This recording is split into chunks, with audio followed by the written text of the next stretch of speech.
பார்க்கறதுக்கு அப்படியே ரொம்ப நல்ல பிள்ளை மாதிரியே இருக்குண்ணா. பாரு, செய்யறதையும் செஞ்சு விட்டு முடிக்கிறத பாரு, திருவிழாவில காணாம போன புள்ள மாதிரி. ஏய், உன்னை தெரியுண்டா எனக்கு. என்னென்ன வேலைக்கு எப்படி எப்படி முடிய டைப்பா மாத்துவேன்னு எனக்கு தெரியும். இதெல்லாம் நம்ம கிட்ட வேண்டாம் மகனே. அப்புறம் கோயிலை சுற்றி பார்க்கலாம்னு சொல்லிட்டு எந்திரிச்சு கொஞ்சம் தூரம் நடந்தோம். திடீர்னு எங்கள் அம்மா அங்கே இருக்க ஒரு விநாயகர் சிலையை பார்த்துட்டு சாமி கும்பிட்டுட்டு அப்படியே நின்றுட்டாங்க. என்ன கும்பிட்டுருப்பாங்கன்னு தான் தெரில.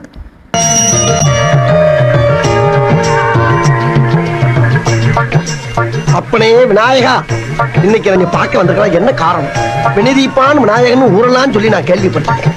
இன்னைக்கு நான் வெளியே போறப்ப எந்த வினையும் எந்த வில்லங்கமும் என் எதுக்க வராம நீதான் என் கூடயே இருந்து காப்பாற்றணும். இது என் உத்தரவு. மீறினா கடுப்பாயிருவேன். என்ன கோயில காணா?